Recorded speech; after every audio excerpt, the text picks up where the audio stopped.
Today, we would call him a narcissist. Not the kind who craves likes, but the kind who believes the world exists to reflect his greatness. The kind who confuses admiration with loyalty and talent with immunity. 25 centuries ago, his name was Alcibiades. Athens loved him before it understood he was in love with himself. He was born into wealth, into beauty, into privilege so complete it felt like destiny. Alcibiades never learned how to wait. He learned how to take. At the symposia, he performed. He wasn't there to belong. He spoke brilliantly. He crossed lines publicly to see who would stop him. No one did. They called him spoiled, vain, excessive, and they were right. But not because he lacked discipline, because he was testing power. How much can I do, he seemed to ask, and still be admired? He studied under Socrates, not to find truth, but to test whether truth itself could be seduced. Socrates taught him to question everything. Alcibiades learned to question loyalty. In war, something shifted.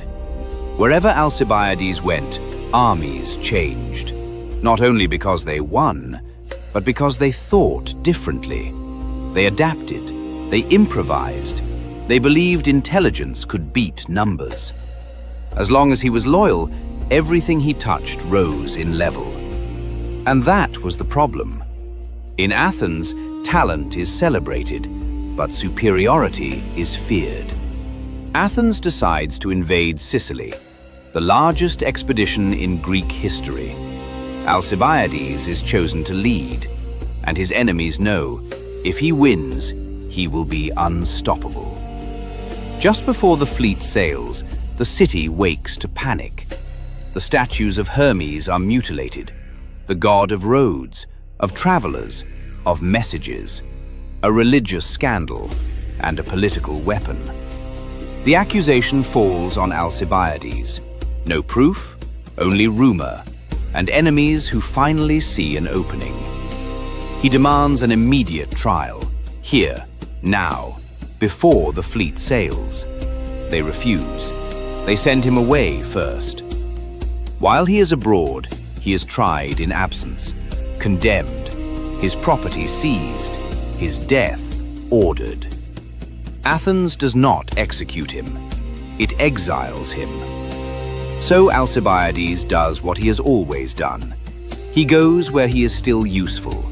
First, Sparta. And there, he commits the unforgivable act. He teaches the enemy how to defeat Athens, not with strategy, but with Athens' own arrogance. He tells Sparta, "Don't fight them at sea.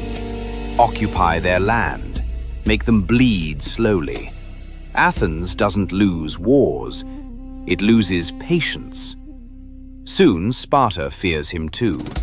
So he leaves again. This time, to Persia. He plays powers against each other, keeps everyone dependent on his presence. Where Alcibiades goes, certainty collapses. Eventually, even Persia understands. A man like this cannot be owned, only removed. And then, against expectation, history turns. Athens is wounded now, exhausted, desperate for competence. Alcibiades returns, not as a fugitive, but as a solution. The charges are lifted. The fleet cheers. For a moment, it feels like history has corrected itself. At sea, he delivers. Victories follow. Discipline returns. Confidence spreads. Once again, everything he touches rises. And for the first time, Alcibiades seems careful, measured, almost restrained. But restraint was never his nature, only a pause. A single defeat follows, one he is blamed for, even though he was not present. And Athens turns again. No trial, no ceremony, just silence. Alcibiades finally understands the pattern. There will never be forgiveness, only temporary usefulness. So he leaves, not chased, not condemned, simply no longer wanted. He flees one last time to Phrygia. No city, no army, no flag, only reputation. And reputation does not protect you when everyone agrees you are dangerous. One night, his house is surrounded, set on fire. Alcibiades runs out with a sword, alone. He doesn't beg, he doesn't hide, he charges. He is killed by arrows, not in battle, not with honor, but like a dog, shot from a distance by men who would not dare face him. Not as a hero, not as a traitor, but as something worse, a man without a side.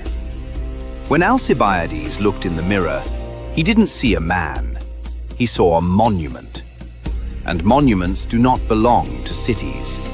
They stand alone. Alcibiades did not fall because he betrayed cities. He fell because he believed his brilliance could replace loyalty. That talent would always be enough. It wasn't. And yet, thousands of years later, he still refuses to disappear. Because we recognize him. The charisma, the hunger, the dangerous belief that being exceptional is a substitute for belonging.